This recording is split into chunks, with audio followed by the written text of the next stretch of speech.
निष्काम भक्त के लिए भगवान अपना सर्वस्व देने के लिए तैयार रहते हैं। बस कोई भक्त ऐसा हो जो निष्काम भक्ति करके भगवान को रिझाए, निष्काम भक्ति करके भगवान की सेवा करे। एक पुजारी जी रहते थे। वो पुजारी जी रोज भगवान के मंदिर की सेवा करते थे। उनका काम ही था रोज जाके भगवान को भोग लगाएं, भगवान का श्रृंगार करें, उन्हें वस्त्र पहनाएं, उनको भोग लगाएं। और पुजारी जी का नियम था कि वो 4 लड्डू रोज भगवान को भोग लगाते थे। नित्य जाकर 4 लड्डू किसी सेठ जी की दुकान से आता और वो लड्डू भगवान को भोग लगा देते। एक दिन पुजारी जी अपने काम में व्यस्त थे, भगवान को श्रृंगार किया, भगवान की सेवा की और कहीं जाना था तो बड़ी जल्दी थी, तो लड्डू का भोग लगाना भूल गए। ना तो सेठ जी के यहाँ से लड्डू आया और ना पुजारी जी ने भोग लगाया। अब रोज भगवान का नियम था भोग लगाने का, तो अब ठाकुर जी तो बड़े भक्त वत्सल हैं। कहते हैं कि भगवान जी प्रकट हो गए, बालक का वेश बनाया और विचार करने लगे कि ना तो सेठ जी ने आज लड्डू भिजवाया और ना पुजारी जी ने आज मेरा भोग लगाया। आज वो भी भूल गए और ये भी भूल गए। भगवान ने कहा कोई बात नहीं, ये दोनों भूल गए लेकिन मैं नहीं भूलूंगा, मुझे तो भोग पाना है। इसलिए प्रभु भोग पाने के लिए चले। तो कहाँ चले? बोले छोटा सा बालक बनके सेठ जी की दुकान में भगवान पहुंच गए।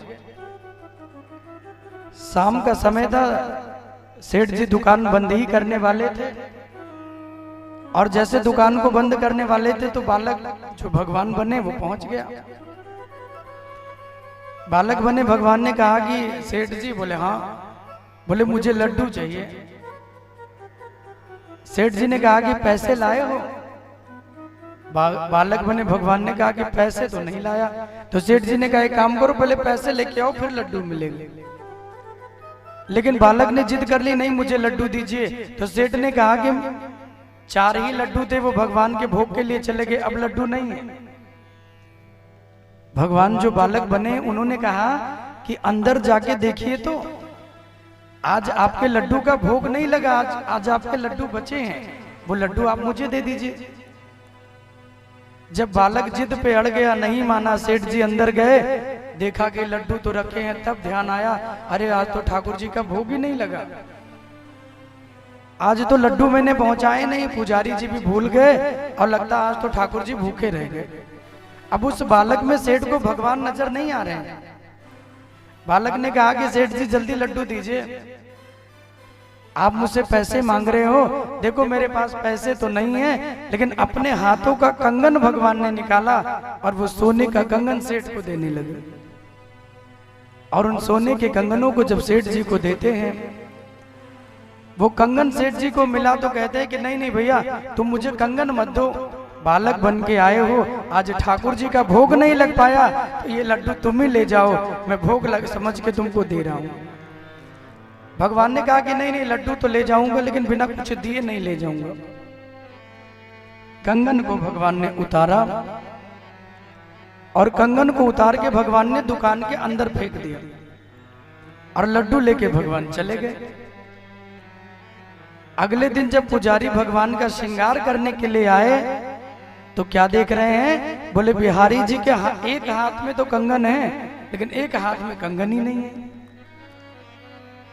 अब पुजारी जी को लगा कि ना कोई आया, ना किसी ने चोरी की, ना कोई लेके गया, तो कंगन गया तो कहाँ गया?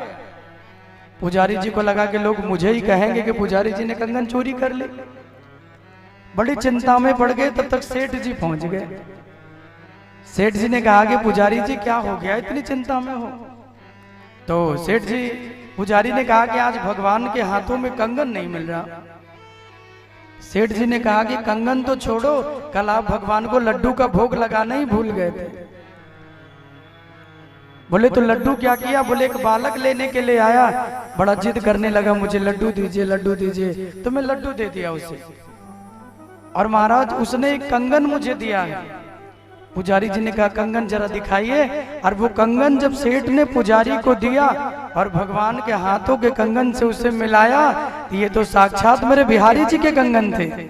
और जैसे ही भगवान के हाथों में पहनाया, इतने सुशोभित हुए भगवान, दोनों हाथों में ठाकुर के कंगन इतने प्यारे लगे। सेठ जी को लगा कि वो बालक जो लड्डू मांगने के लिए आया वो कोई और नहीं, वो मेरे बांके बिहारी ही थे जो बालक का वेश बना के लड्डू मांगने के लिए आए।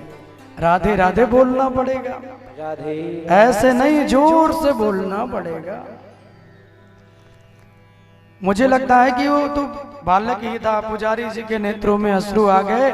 सारी जिंदगी बीत गई आपकी सेवा करते हुए, आपका निवेदन करते हुए, आज तक मुझे आपका दर्शन नहीं हुआ।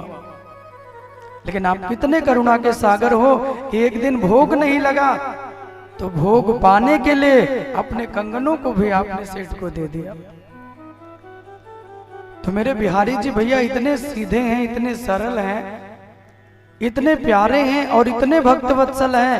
मैं सच बता रहा हूं, एक बार जो बिहारी जी के शरण में चला गया उसकी जो मनोकामना होती है मेरे बिहारी जी उसी मनोकामना की पूर्ति करते हैं। ये मैं अपना अनुभव आपको बता रहा हूं। एक बार जो शरण में चला गया उसके मनोकामना की बिहारी जी पूर्ति करते हैं मेरे भाई बहन। तम त्वाम गताहम शरणम शरण्यम। बस कोई अपना मन भाव लेके भगवान के श्री चरणों में पहुंच जाए। परीक्षित जी महाराज के श्रवणों में भगवान की बड़ी सुंदर सुंदर कथाएं सुखदेव जी सुनाते हैं और जैसे कथाओं को सुन के हम लोगों को आनंद आता है, परीक्षित जी के आनंद का तो कौन वर्णन करे, क्योंकि उनको तो साक्षात सुखदेव जी सुना रहे थे। और कहते हैं कि सुखदेव जी कोई और नहीं, स्वयं भगवान के ही अंश अवतार हैं सुखदेव जी। मेरे प्रभु के ही अंश अवतार सुखदेव जी महाराज की वाणी से बड़ी सुंदर कथा सुनते हैं। परीक्षित जी के नेत्रों में अश्रु आ गए और जब परीक्षित के नेत्रों से आंसू निकलने लगा तो सुखदेव जी ने पूछा कि क्या चिंता हो गई। सुखदेव जी को लगा कि 7 ही दिन उनको जीवन मिला है, इसलिए कहीं ऐसा तो नहीं कि मृत्यु से डर लग रहा हो इनको। सुखदेव जी ने कहा कि राजन कहीं मरने से डर तो नहीं रहे हो। परीक्षित जी ने कहा कि मैं मरने से नहीं डर रहा हूं, क्योंकि मैंने सुना है कि जो भागवत सुनते हैं उनकी मृत्यु भी महोत्सव बन जाती है, क्योंकि भागवत मृत्यु को सुंदर बना देती है मेरे भाई बहन। तो राम कथा हमारे जीवन को तारती है, जीवन को सुंदर बनाती है, और श्रीमद् भागवत की कथा हमारी मृत्यु को महोत्सव बनाती है। जन्म अगर सुंदर हो जाए तो मृत्यु संवर जाती है, और अगर मृत्यु महोत्सव बन जाए तो अगला जो जन्म मिलेगा वो भी संवर जाएगा। जन्म और मरण 2 चीजें संवर गई तो जो अगली योनि मिलेगी ना वो भी बड़ी सुंदर मिलेगी। परीक्षित जी कहते हैं मैं इसलिए नहीं रो रहा हूं कि मुझे मरना है, क्योंकि मरना तो एक दिन सबको है। किसी की मृत्यु होती है तो वो सुंदर मृत्यु नहीं होती, लेकिन जो भगवान की कथा को सुन के या हरि के चरणों में लगे रहते हैं, साधु संतों की जब मृत्यु होती है तो उस मृत्यु को साधारण नहीं कहते मेरे भाई बहन, उस मृत्यु को सुमृत्यु कहते हैं, उस मृत्यु को सुंदर मृत्यु कहते हैं। वो मृत्यु भी महोत्सव बन जाती है जो भगवान की याद में प्राण निकल जाए। परीक्षित जी कहते मैं रो इसलिए रहा हूं कि मेरे जीवन में जो भगवान की ये कथा मिल रही है, 7 दिन पूरे हो जाएंगे तो फिर कौन मुझे भगवान की कथा सुनाएगा, मेरे जीवन का कल्याण कैसे होगा। सोचिए कितने उच्च विचार हैं परीक्षित जी महाराज के। मृत्यु के मुख में जो व्यक्ति खड़ा है वो कह रहा है कि भगवान की कथा मुझे दोबारा कब मिलेगी, और यहाँ जिस व्यक्ति को मिलती है वो सुनना ही नहीं चाहता। कोई 5 मिनट के लिए आ गए, कोई 2 मिनट के लिए आ गए। वो भगवान का दर्शन नहीं बल्कि भगवान को खुद का दर्शन देने के लिए जाते हैं। प्रभु भी कंफ्यूज है, भैया हम तुम्हें दर्शन दे कि तुम्हारा ही दर्शन हम कर ले।